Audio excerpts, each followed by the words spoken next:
Mais c'est l'Éternel Dieu qui forme les couples. C'est lui. Il te dira, mon fils, elle est bonne, mais elle n'est pas destinée à toi. Je l'ai destinée à une autre personne.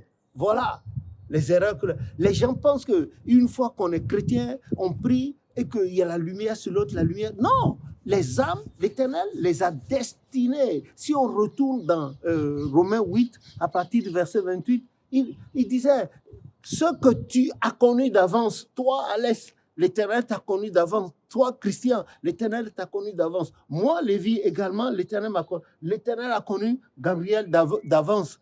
Et il sait ce qu'il te faut. Ce n'est pas parce que tu as trouvé l'autre et qu'il est chrétien sincère, il a la crainte de Dieu, que forcément, vous pouvez être bien sur le plan spirituel pour servir l'Éternel, mais pas bien pour former un couple, pour être mari et femme, femme et mari. Non. Voilà. Il a dit, ceux que tu as connus d'avance, tu les as prédestinés. Et ceux que tu as prédestinés, tu les as appelés. Et ceux que tu as appelés, tu les as justifiés. Et ceux que tu as justifiés, tu les as glorifiés. C'est comme cela qu'il faut. Maintenant, si l'Éternel dit c'est bon pour vous deux, hein, tu deviens l'âme sœur, mais à quelles conditions? L'Éternel Dieu te dira. Il dira, ah oui, toi, tu as tel, c'est bon pour vous. Tu peux l'épouser, elle peut t'épouser, mais tu as tel défaut. Tu devras corriger ce défaut-là par rapport à elle pour que vous alliez très, très, très loin au soir de votre vie. Il dira à la femme, oui, toi aussi tu as tel défaut, il faut que tu corriges. Ce monsieur-là, il est bon pour toi, mais il faut corriger cela. Il faut corriger et mettre ta confiance en moi pour que vous alliez jusqu'au soir de votre vie. Voilà comment l'Éternel fait. Et tu deviens son âme sœur. Vous devenez des compagnons et certainement, il y a la délivrance à faire. Il faut chasser toute présence satanique, démoniaque dans l'autre, toute présence irrégulière née, hein,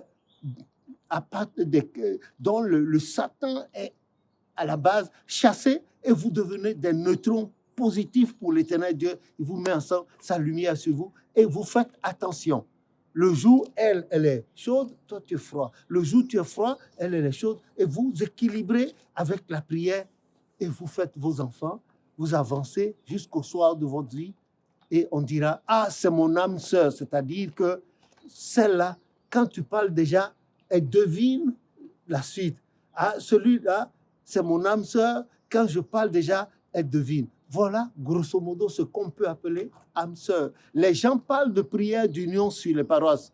Il y a une grande paroisse sur laquelle on a discuté de ce problème et après, ils n'ont pas voulu qu'on continue la discussion. Ils ont parlé, oui, mais quelle serait la responsabilité de la paroisse quand la prière d'union a été faite? Quelle prière d'union? Ils n'ont qu'à montrer où, dans quel document, Papa Oshofa, l'Esprit lui a dit prière d'union, qui l'anglais dit compulsory, qui fait partie du rituel matrimonial de l'Église.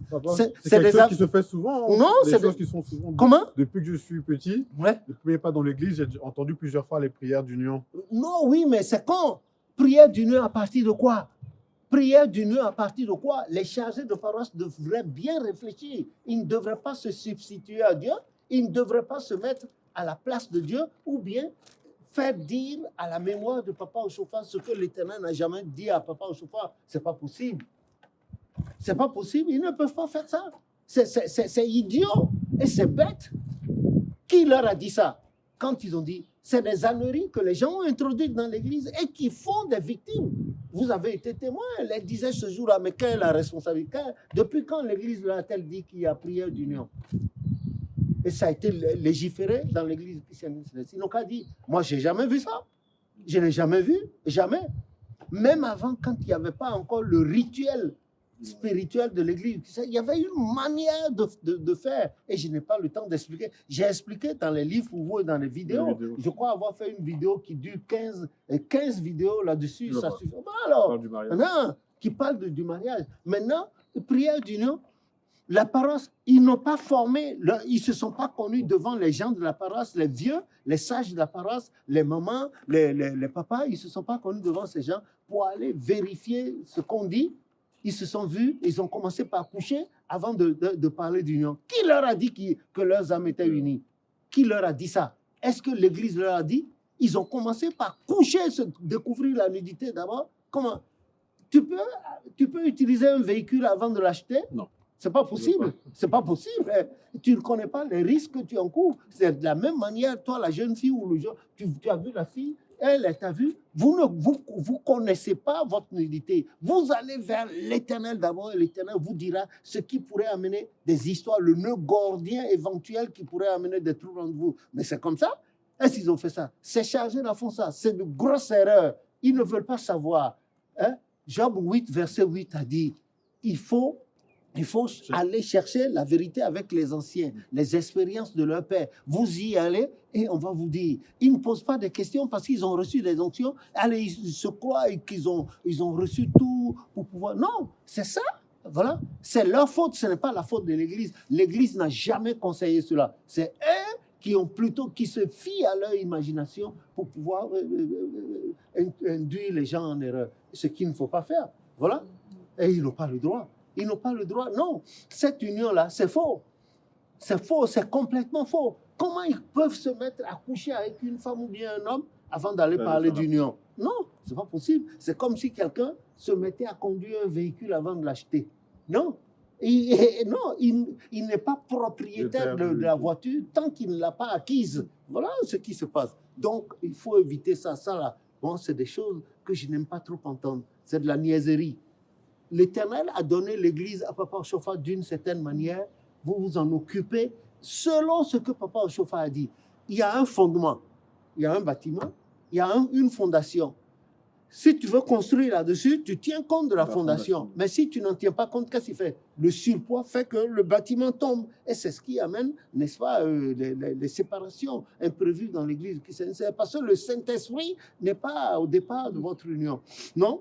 Pour arriver à l'union, ça veut dire que vous êtes allé voir les sages de l'Église, les mamans, les papas, eux-mêmes, ils ont consulté et ils ont vu partout par les résultats des consultations. Ah, ça peut aller, mais à telle et telle condition. Vous réunissez les conditions, vous mettez ensemble, et là, vous avez l'aval, le consentement spirituel de Dieu à travers les... Et là, vous parlez d'union. Et cette union doit forcément déboucher sur le mariage. Si c'est à l'église du christianisme céleste, ça doit déboucher sur le mariage de l'église du christianisme céleste. Et le mariage à l'église du christianisme céleste, c'est un mariage strictement monogamique et sans divorce. Voilà pourquoi il faille toujours aller consulter l'Éternel en amont.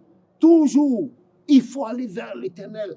Dans n'importe quoi, dans tout ce que nous voulons faire, il faut consulter l'Éternel d'abord. Puisque le psaume 24 dit, à l'Éternel, la terre et ce qu'elle renferme, le monde et ceux qui l'habitent. Ça, c'est très important. C'est important. À l'Éternel, la terre. Tu veux prendre la terre, là, l'oiseau qui passe là, appartient à l'Éternel. Tu veux prendre ça? Ah, tel feu, ça, l'Éternel te dira qu'est-ce qu'elle fait. La femme aussi.